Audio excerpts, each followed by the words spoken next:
Doctor van der কমিটির তরফ থেকে বলছি আজ ডাক্তার ভ্যান্ডার কমিটির মায়ের পুজো কালী মন্দিরে শুরু হয়েছে।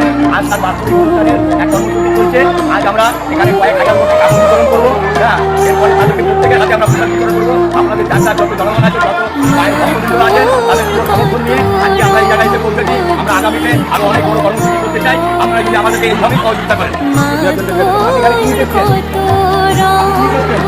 আজ কত পুরো আপনাদের এখানে